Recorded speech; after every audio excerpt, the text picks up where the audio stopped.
Welcome. Before we begin the story, I'd like to know where you're listening from and what time you prefer to listen to these stories. I'll read your comments. Without further ado, let's begin. My name is Esteban Mijangos. I was born in Cuernavaca, but I've lived in the United States for over 15 years. I work as a chef in a restaurant in Asheville, North Carolina. I spend my days surrounded by stoves, smoke, and burning meat. It's an intense but lonely life. I have no family here, except for a distant cousin in Georgia, whom I haven't seen since I arrived. My only outlet, what keeps me sane, is hiking, going out into the woods, escaping the city. Sometimes I take long weekends and head off alone to the Blue Ridge Mountains or beyond, to the Appalachian Mountains, where it feels like the world stopped centuries ago. Ever since I learned to navigate properly, carry light, and read topographic maps, I venture out onto less traveled trails. I like the calm, the silence, the smell of moss and wet leaves. I like solitude, or at least, I used to. What I'm about to tell you happened in October of last year, in the fall, when the mountains are tinged with orange and red, and tourists saturate the easy stretches of the Appalachian Trail. But I didn't take the beaten path. I chose a secondary route, almost forgotten, on the border between North Carolina and Tennessee, near an old logging pass called Sam's Gap. There are trails that don't appear on Google Maps, only on old topographic maps from the Park Service, and those are the ones that called to me. But that weekend, something went wrong. Very wrong. I left on a Friday morning. I had the essentials: a light backpack, water, a portable GPS, no cell phone, a headlamp, a pocket knife, 2 packs of energy bars, a rope, a whistle, my printed map, and a rain jacket. The plan was to do a 3-day loop hike and return to where I left my car, in a parking area tucked away among oak trees. I've done longer hikes before. It didn't seem risky. The first day was perfect. I climbed among towering trees, the ground crunching with freshly fallen leaves, the wind blowing through the trunks like a constant murmur. I didn't see a soul all day. I slept in a small flat area next to a stream, with my tent firmly pitched and my backpack hanging from a tree, away from my food. No sign of bears or strange signs. On the second day, in the afternoon, I noticed the landscape no longer matched the map. According to the sketch, I was supposed to find a junction with an old Forest Service road, marked by a rusty metal gate, but I didn't see it. I'd strayed off by mistake, or perhaps I'd steered myself along an old, dry stream, thinking it was the path. The GPS started to fail, marking locations with a delay, as if there was electronic fog or something in the air. I told myself it wasn't serious. I knew the general direction, I still had resources. I just needed to camp, rest, and reorient myself with light. But that night, the first thing I couldn't explain happened. When I woke up to urinate around 3 in the morning, I left the tent with my flashlight. I noticed that my backpack, hanging from the tree, was gone. I thought some raccoon or coyote had knocked it over. I looked around and found it 20 feet away, carefully placed on the ground. Nothing broken, nothing stolen. It was open, yes, but not turned upside down. There were no footprints or animal tracks. The ground was covered with dry leaves. Any creature would have left a mark. I hung it back up, checked my knife and flashlight more closely, and climbed into the tent with the knife in my hand. I didn't sleep again that night. At dawn, I set off. Now I wasn't sure where I was. The GPS was dead. I couldn't find any marks on the map that matched the terrain. I walked following the sun, seeking to lower elevation, trying to find a larger stream or a well-worn trail. Around noon, I found something that worried me more than the shifted backpack. A pair of crossed branches tied with an old cord, as if someone had left an intentional mark. It wasn't natural. The branches were too straight, as if someone had drawn an X against a mossy rock. I approached. The cord looked like a braid of backpack string, something improvised. It wasn't hiker's trash or an official trail marker.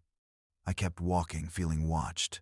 Every now and then, I thought I saw something between the trees, a figure, a fleeting movement, but every time I turned around, there was nothing. I considered the possibility of another hiker, a hermit, or someone hunting illegally. But I heard no gunshots, no footsteps, no human signs. And then, when I decided to rest, I found something else.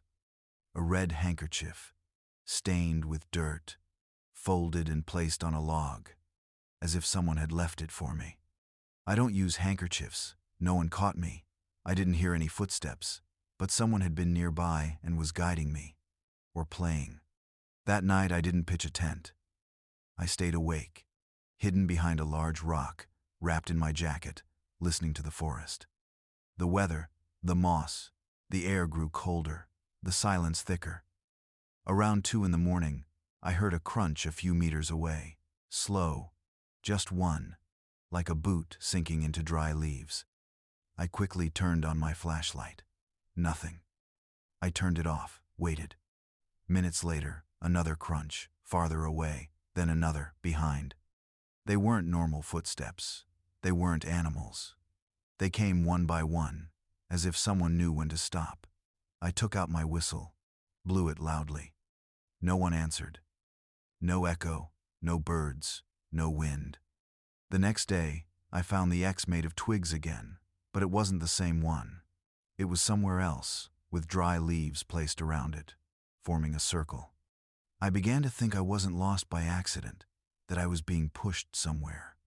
On the 3rd day, with no food and my water supply already low, I decided to walk east, straight ahead, without following any paths. The compass still worked. The terrain was steeper, but I didn't care. I needed to get out, to see a cabin, a road, a post. I climbed a low ridge, panting, my legs like lead. When I reached the top, I saw something that broke my heart. A recently extinguished campfire, the remains of cans, a lighter, jumbled footprints, and next to the ashes, a leaf folded in half. It was a page, torn from a notebook, handwritten. "How many nights have you been here? Don't go to the clearing. If you see the rope, turn around. If you hear your name, don't answer." I froze, because I hadn't told anyone my name, not even out loud. And that night, while I was trying to sleep near the old campfire, I clearly heard a voice calling me, "Esteban," softly, from the forest. I lay motionless, covered my head, didn't respond, didn't sleep. At dawn, I continued down the slope, my mind wandering. I no longer thought logically. I just wanted to get out. Hours later, I found a dirt road, eroded but passable. I followed it like a wounded dog. Finally, a ranger on an ATV found me near a junction with a secondary road. I told him I was lost. I didn't tell him the rest. He gave me water, gave me a snack, and gave me a lift. He told me it was rare to find people in that area, that no routes had been open there since 1998. "You shouldn't have been there," he said. I don't believe it either, but I wasn't entirely convinced. Today, months later, I still hike in the mountains, but I no longer do so alone, and I never stray from the main trail. Sometimes I smell campfire smoke when there's no campfire, or I hear a branch snap where no one is. And once, I swear, while passing a viewpoint in the national park, I found another old page pinned to a rusty fence. It was from the same notebook, with the same handwriting. "There's something here that won't let you out. It only lets you come back in." I returned, but I don't know if it was completely. After that encounter with the park ranger and returning to Asheville, my life didn't stay the same. On the outside, yes, I was still working in the kitchen, still living in the same cramped studio apartment as always, walking to the restaurant, paying my rent on time. But inside, everything had shifted. I couldn't explain what happened to me in the Appalachian Mountains without it sounding crazy. In fact, for weeks I tried to convince myself that I'd overreacted, that fatigue, hunger, and fear had played tricks on me, that maybe I'd heard things that weren't there, that the note with my name on it was a coincidence or a distorted memory. But there was something I couldn't bury, the feeling that someone had brought me there on purpose, not with a map or words, but with small, almost invisible actions. The shifted backpack, the marks, The branches, the handkerchief, the traceless signs. And the most disturbing thing was that I still felt it, even here in the city. One night, leaving the restaurant after closing time, I walked down the empty street to my apartment. It was almost 2 a.m. Just as I was crossing the avenue, I heard someone call my name, very quietly. Esteban. I stopped dead in my tracks. No one was there. The echo bounced off the concrete. A truck passed in the distance. I kept walking, my heart in my throat. The next morning, I promised myself I would do something I'd put off since returning from the woods. Look for answers. I sat down with the map I'd used on the hike and plotted the route, or the closest thing to the route I'd taken. Then I searched hiking forums, Reddit, and old blogs, until I found something that chilled me.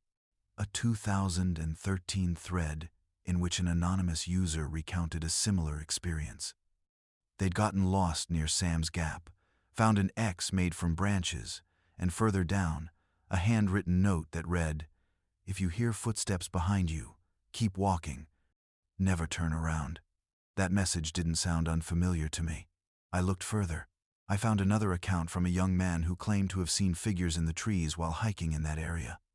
He thought they were other hikers, but they never responded to his greetings. And a woman, in a comment buried among the replies, claimed to have found a backpack hanging from a tree with items that belonged to her, even though she had never left it there. All these accounts, scattered over time, with false or unidentified names, all agreed on one thing. None of them wanted to go back, and all of them felt that, somehow, someone was guiding them without touching the ground. In December, my boss offered me some time off. He said I looked tired, distracted, and out of it. I couldn't tell if he said this out of concern or convenience. I accepted. One night, before my break, I went for a walk along an urban trail near the French Broad River. There was a low-lying fog, typical of winter. I sat on a bench and closed my eyes for a few seconds. When I opened them, there was a man standing a few feet away. He didn't approach me. He didn't look at me directly.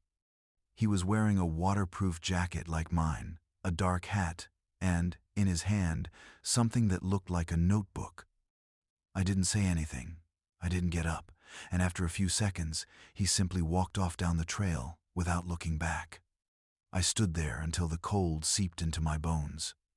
Then I walked home, a feeling of foreboding like a thorn under my skin. The forest had sent someone, or worse, the forest never left me. Days passed. I began to notice small things.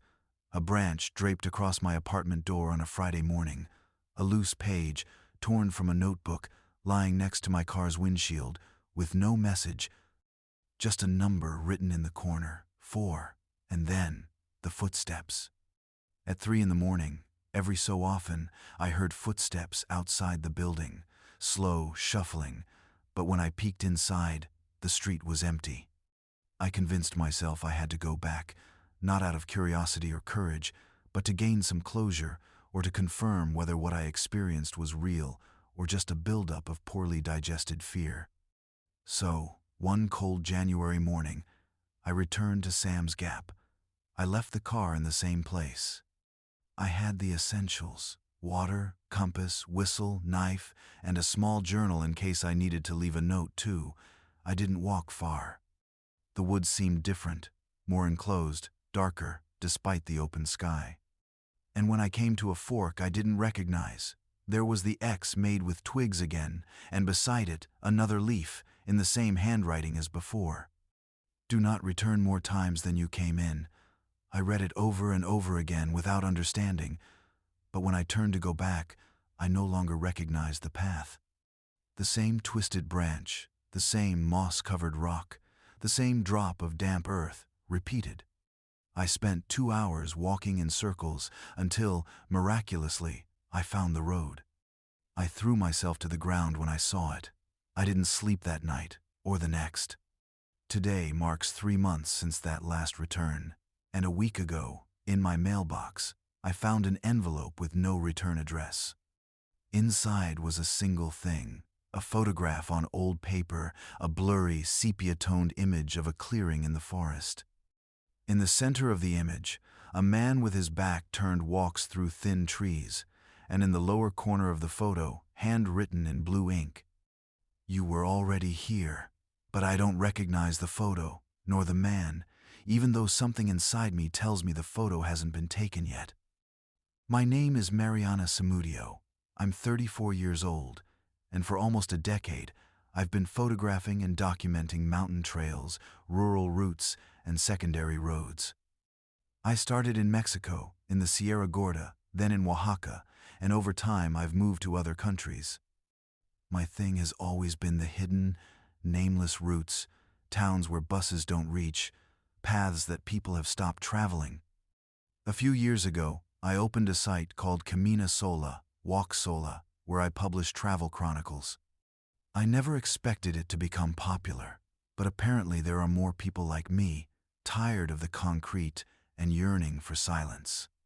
In March of last year, I decided to embark on a personal journey, to explore alone the less traveled stretches of the Appalachian Trail, a mountain range that crosses 14 states in the eastern United States, from Georgia to Maine.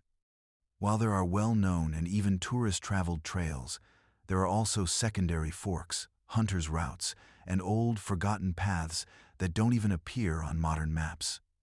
That was precisely what interested me. I traveled with little: a backpack, a Nikon camera, a GPS, a notebook, and a water filter that lets you drink directly from the rivers. No drones, no assistant. In recent years, I've learned that the less attention you draw, the further you can go. Everything went smoothly for the first 2 weeks. I focused on the stretches between Tennessee and North Carolina, following a network of old trails where I rarely found anyone. I slept in my tent, or in the small wooden cabins scattered every few miles, known as shelters. They're all documented on Park Service maps, their location, capacity, and condition. I had a printed copy and a digital copy, and I checked each one off after passing by. In that world of trees and leaves, a cabin can be the only refuge between life and the cold. But what I found on day 17 wasn't on any map. That day had started out cloudy. The humidity was so high that every step felt like wading through wet cotton.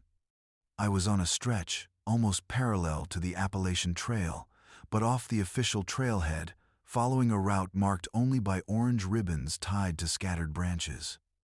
It had been recommended to me by an old hiker I met at a cafe in Asheville. He told me, "It's not dangerous, but not many people take it. There's a part where the trail runs out, and it feels weird." I asked him what he meant by weird. "Just weird, you'll see if you get there," he replied. I thought it was a welcome incentive. I spent the day moving between slender trees and damp rock. I crossed a stream, climbed a gentle slope, and that's when the fog began to fall with a density that isn't normal at that time of day.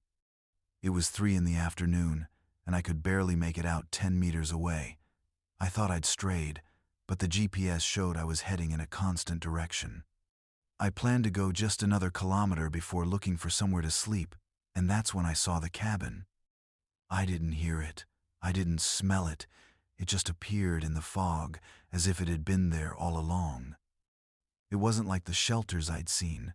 This one had 2 levels, a covered porch, and was made entirely of old, but well-preserved, wood. There was a small fireplace, a bench on the porch, and the front door was ajar.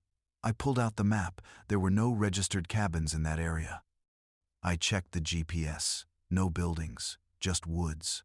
I checked the Park Service records. Nothing. I opened my camera and took some pictures from outside. I thought maybe it was an abandoned private cabin or an old hunting lodge, but the porch had no cobwebs, the wood didn't creak like dry wood, and there was a very faint smell of fresh coffee. I decided to go inside. I'm not reckless. Whenever I enter an abandoned place, I always knock first and announce my presence in Spanish and English. I got no answer.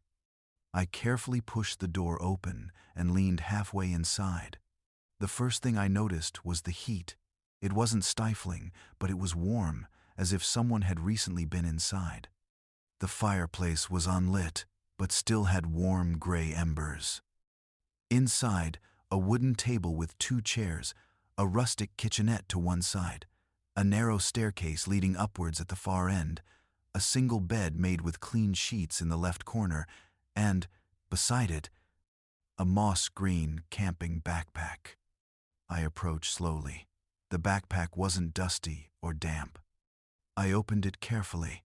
Inside were folded clothes, a half-full canteen, an open packet of crackers, a black notebook with no name on it, and a dead cell phone. Everything looked like someone who had left and planned to return soon, but there was no sign of him, no footprints outside, no recent tracks. I looked around, searching for any clues. The notebook was written in angular handwriting. I took a few photos before flipping through it. Its contents were disconcerting. Undated notes, some about the weather, others lists, water, sugar, lamp, knife. Some were phrases without context. They're no longer in the river. You can only hear them at night. If the light goes out again, don't go out. At the end, a torn page showed what looked like a pencil drawing. A human figure stretched out, with arms touching the ground, no face visible. It had no title, just one word written underneath, in capital letters. Look. I froze for several minutes. I checked my backpack again. There were no documents. My cell phone was blocked and had no signal. I decided not to touch anything else. I grabbed my things, left, and walked a few meters back the way I'd come. I wanted to confirm that I hadn't missed the cabin when I arrived. But when I turned around and looked behind me, it was gone. I stopped, took several steps back and forth. Nothing, just forest, the same one I'd walked through. I thought I'd mistaken the place, that the fog was playing tricks on me. I went back to where the cabin should have been, feeling my way with my feet. There were no marks on the ground, no embers, no porch, no smell of coffee. I was there for at least half an hour. I looked again at the photos I'd taken. None of them appeared on the camera, not a single image of the cabin. I slept that night under a makeshift awning. I couldn't eat, not out of fear, but out of confusion. I tried to rationalize everything. Hallucination due to fatigue, temporary loss of orientation, some shelter deliberately hidden and then closed. But 2 days later, back on an official trail, at a park ranger post, I met a young German woman traveling alone. We chatted for a while.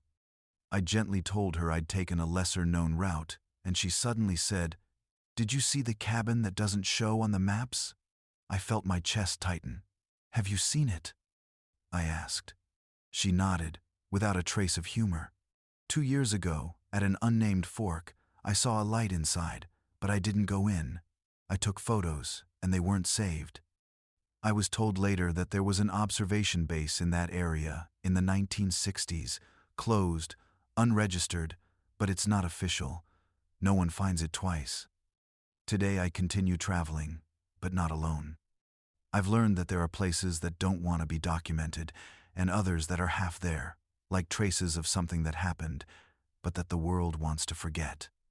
I tried to return to that point once. I couldn't find it, but in my notebook, there's a new page I didn't write. It just says, "If you keep looking, you'll find." My name is Abelardo Mendez, although where I live, everyone calls me Abe. I'm 42 years old, and I work as a trap and trail inspector in the forests of West Virginia, near an area called Greenbrier County. I moved from Texas about 10 years ago, looking for a quieter life, with less asphalt and more trees. Deep down, I think I just wanted silence, and this forest gave me that. My job is simple in theory. I'm in charge of monitoring authorized hunting routes, checking traps for compliance, no rusty steel or illegal bait, filing reports if there are signs of poaching, and marking points where animals migrate or change course. I walk between 3 and 5 hours a day, alone, with my backpack, my notebook, my GPS, and a thermos of coffee. There aren't many people doing this kind of work anymore. Most have switched to drone monitoring, but I like getting my boots dirty. I have my routes well plotted. I know every rock, every treacherous route. I know when the deer cross the creek and where the wild turkeys nest. But I also know where no one goes. There are trails so secluded that if you trip and break your leg, you could go days without being found. One of those routes is an unnamed path through a thick stretch of woods where the trees are so dense that the light barely filters through at midday. That's where what I'm about to tell you happened, something I've never been able to forget. It was late October. The cold was already seeping through the cracks, but the snow hadn't yet fallen. That day I went out early. The frost crunched under my soles. I had a list of 5 traps to check: 2 wire traps for foxes, a raccoon, capture cage, and 2 leaf pressure traps, all legal and registered. 3 of those traps were on that lonely path that crosses a clearing with dead pines, a place almost no one goes. The first trap was empty, the second one too. But when I got to the third, an old trap that no one uses anymore, but that I left as a reference because of a deer trail, I noticed something odd, not on the trap itself, but on the tree in front of me. There was a small black device attached to the trunk with elastic straps. It was a game camera, one of those motion-activated ones, but not the kind we usually use. It was smaller, one of the new imported models. I approached. It was well hidden, covered with bark-like paint. If it weren't for the sun beating down from the side, I wouldn't have noticed it. My first thought was, someone is hunting here without permission. I took out my notebook, jotted down the coordinates, and took a picture with my cell phone. Then I wanted to see what it recorded. I thought about unmounting it and checking the SD card, but I couldn't reach it. Behind me, a metallic click. I turned slowly. A man was pointing a shotgun at me. He was wearing hunting clothes, but he didn't have any Forest Service insignia. No ID tag, or the typical orange vest. His face was covered with a dark scarf. Only his eyes were visible. "Leave it there," he said, nodding at the camera. I raised my hands. I told him I was an inspector, that I was just following my route, that I had no intention of taking anything. "You've seen her, that's enough," he said. There was a long silence. The wind barely moved through the dry branches. I felt the sweat cool on the back of my neck. "I didn't say anything. I won't say anything," I replied. He stared at me, then lowered his gun slightly. "You're leaving now. Don't come back to this stretch. Erase it from your map. Erase it from your mind." I nodded, didn't wait any longer. I left along the same path, without looking back, my heart pounding in my ribs. I walked for almost an hour, without stopping. I didn't take out my cell phone. I didn't use the GPS. I just wanted to get out of the forest. When I got to the truck, I called my supervisor. I told him there were signs of illegal hunting, but that it wasn't safe to go back alone. I didn't go into details. They told me they would send a couple of officers with thermal cameras to check the area, but when they arrived, 3 days later, the camera was gone. There was no trap, no footprints, just a recently damaged tree, its bark scraped, as if someone had deliberately torn it off. That's when I realized I wasn't just a poacher. No one with a shotgun and that kind of camera is looking for deer. That was surveillance, but what kind? I didn't know. Someone wanted to monitor a specific spot in the forest, one where almost no one goes, except me. I didn't return to that route. The story could have ended there, but weeks later, something else happened. A new ranger named Travis, young and very talkative, was assigned to the areas I no longer patrolled. He told me he liked a challenge, that he wasn't afraid of the mountains. One Tuesday, he decided to take the route through the clearing of dead pines. He didn't return at dusk. They found him until the next day, 3 kilometers from the trail, dehydrated, with dirty clothes, and without his backpack. They took him to the hospital. He said he'd gotten disoriented, that he saw something among the trees. A hidden camp, he said, but without tents, only boxes and a table covered with a black tarp. No one believed him. They said he was probably hallucinating from exhaustion, but I knew he wasn't. Since then, Whenever someone new joins the force, I mark that area as unstable territory. I don't explain. I just tell them it's muddy. There's a danger of loose rocks, any excuse will do. But the truth is, there's more going on. I don't know if it's arms trafficking, surveillance by an illegal group, a human hunting ring, or something worse, but it's not normal. No one sets up such expensive cameras in a dead end in the forest, points them directly at the only hidden path, and walks around armed, not wanting to hide. I once dreamed I returned to that place, and when I arrived, the camera was still there, but this time it wasn't pointed at the trail, it was pointed right at me. Since then, when I go out into the woods, I carry a bigger knife. Sometimes I change my route, just to make sure I'm not being followed. I no longer trust that my footsteps are the only ones in the leaf litter, and every time I hear a click in the woods, I no longer think it's a trap being triggered. I think it's a camera watching me. Or worse. My name is Sebastian Ramirez. I'm a geologist, born in Laredo, but for the past 5 years I've lived in Tennessee, very close to the Kentucky border, about a 30-minute drive from the Appalachian Mountains.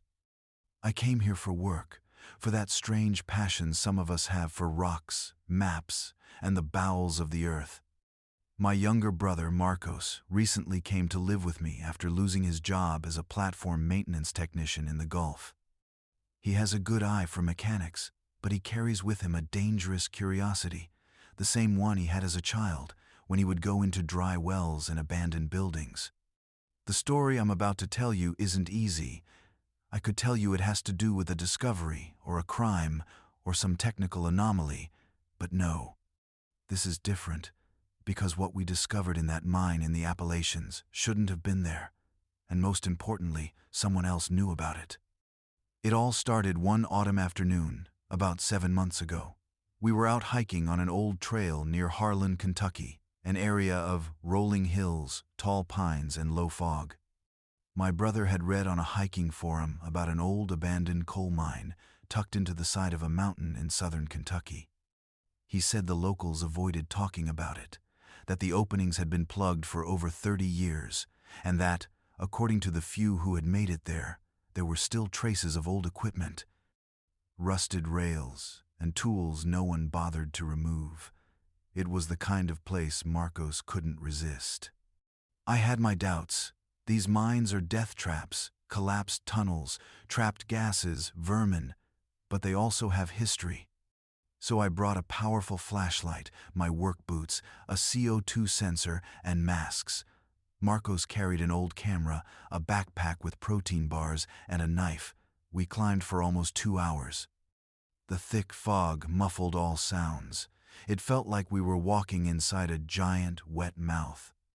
Finally, we found the main entrance, a narrow opening, poorly sealed with crossed planks that someone had forcibly removed.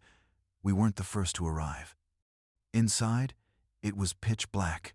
There were rails buried in dried mud, corroded metal structures, and a few signs painted with black burlap. Numbers, arrows, old directional markings. I marked each intersection with chalk as a safety precaution. Marcos took photos and shone his flashlight on every suspicious shadow. We walked for almost 40 minutes without incident until we found the fork. It was an intersection where the main tunnel abruptly ended at a collapsed wall. To the left, a poorly cut opening in the rock, narrower and irregularly shaped. It wasn't part of the mine's original design, and that's when things started to get out of the ordinary. I stopped, took out the gas meter, and held it up to the entrance of the secondary tunnel. 0 reading, no gas, no air movement. That was strange. Mines always breathe a little. Even when closed, the air moves. Not here. It was as if the tunnel were sealed from the inside. Marcos, of course, didn't wait.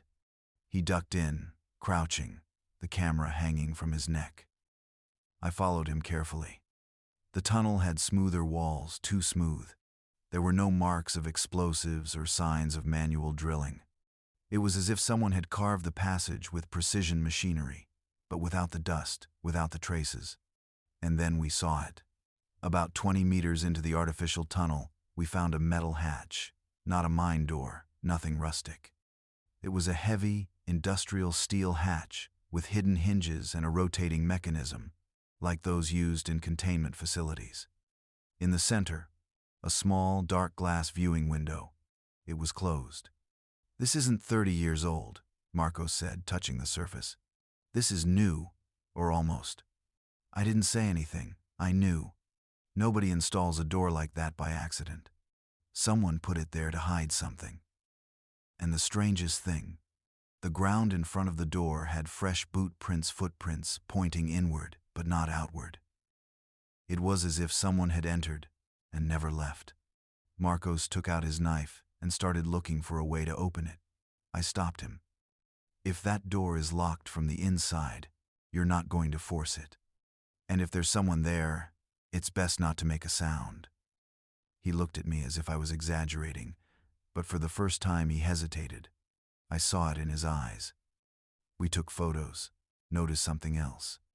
To the right of the door, there was a ventilation grill the size of a fist. A strange smell was coming out of it. Not rot, not mold. It was a chemical smell, like the ones we used in the lab. Acrylic, resin, disinfectant, or something worse. We decided to leave, go get reinforcements, report on the structure, leave a record. But as we retraced our steps, we realized something else had changed. The chalk marks I'd left on the rock had been erased.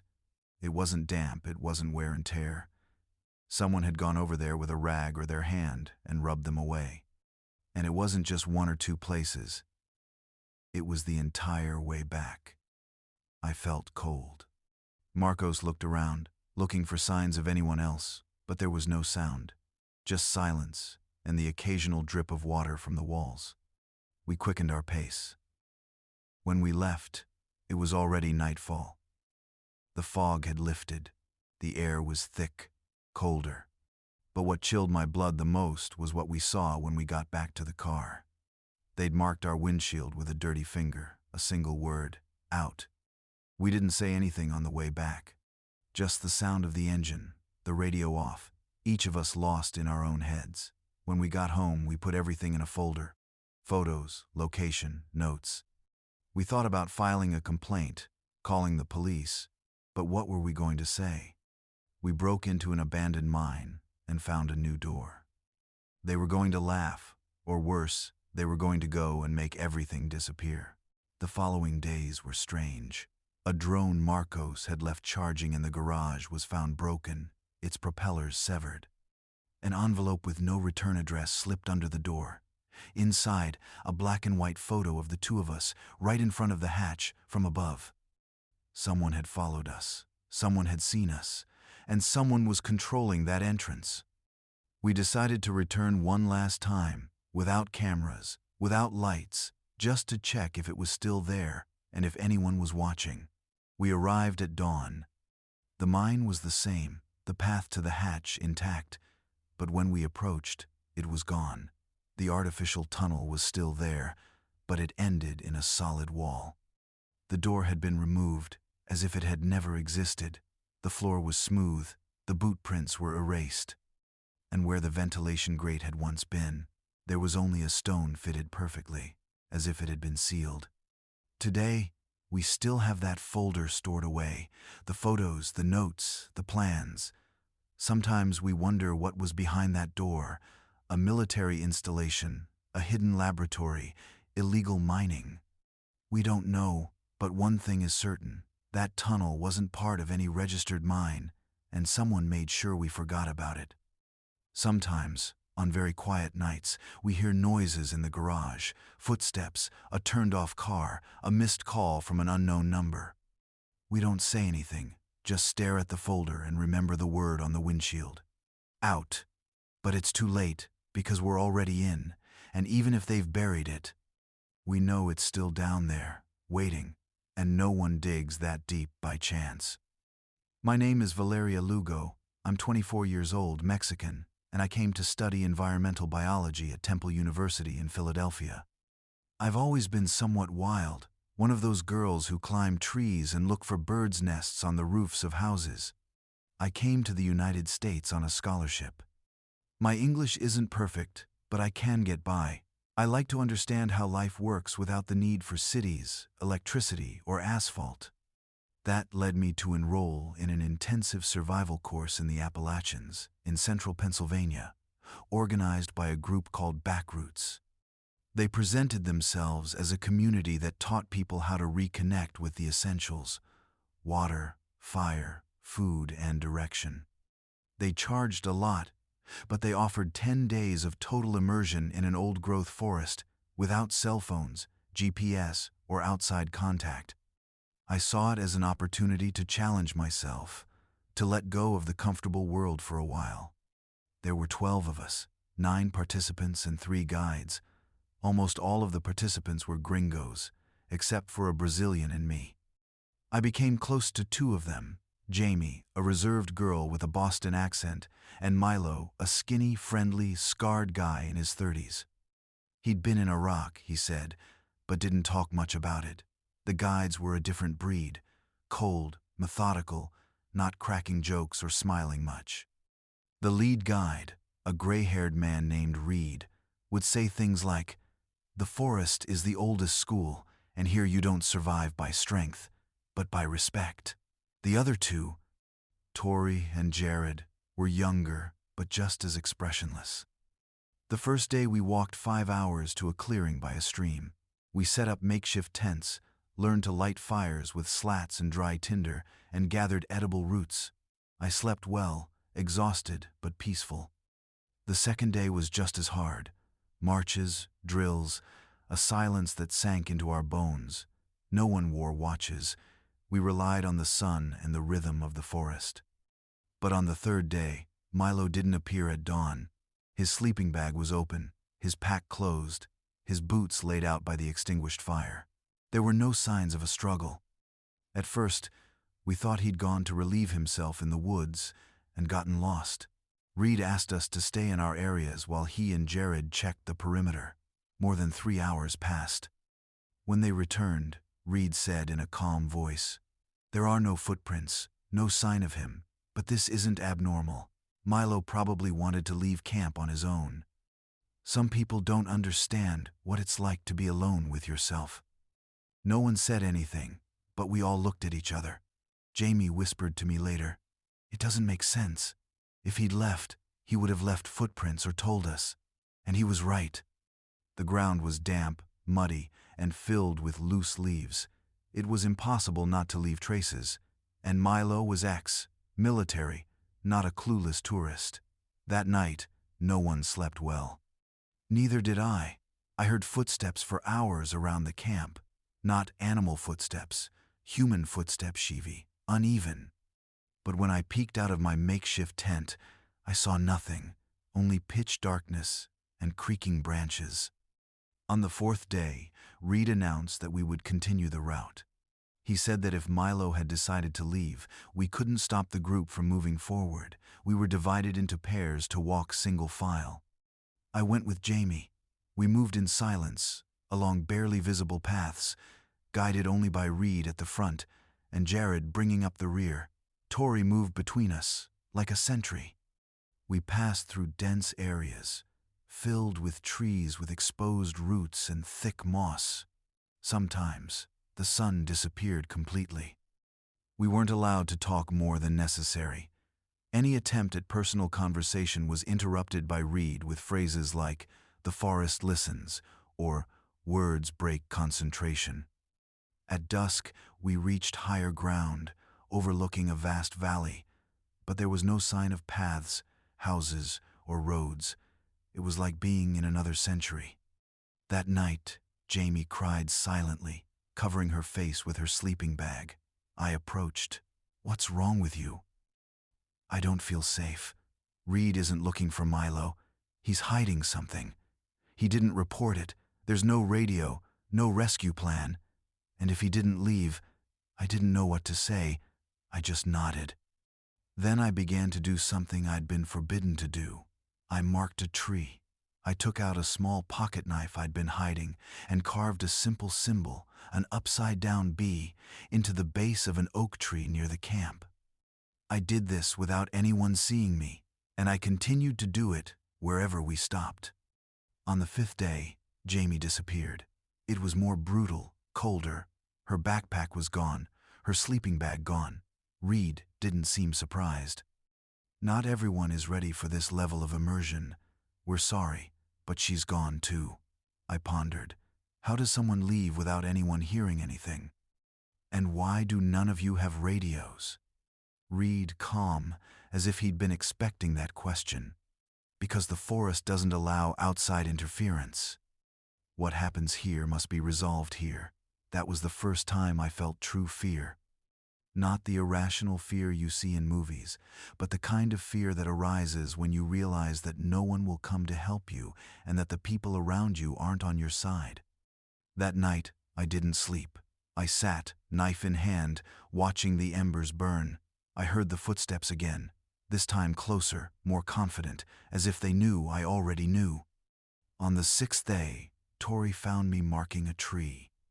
He didn't say anything. He just saw me, looked at my hand, and then smiled, for the first time since it all began. "You're not the first," he said. "What do you mean?" "That there are those who don't follow the rules, the unwritten ones." Then he walked away. He didn't accuse me. He didn't hit me. He just kept walking. That night, I wandered away from the camp. I pretended I was going to fetch water from the stream. I didn't return. I moved silently, using the marks I'd carved myself as a guide. I backtracked all the way, slept in bushes, and ate dried roots. On the 8th day, I saw a road in the distance, the headlights of a trailer.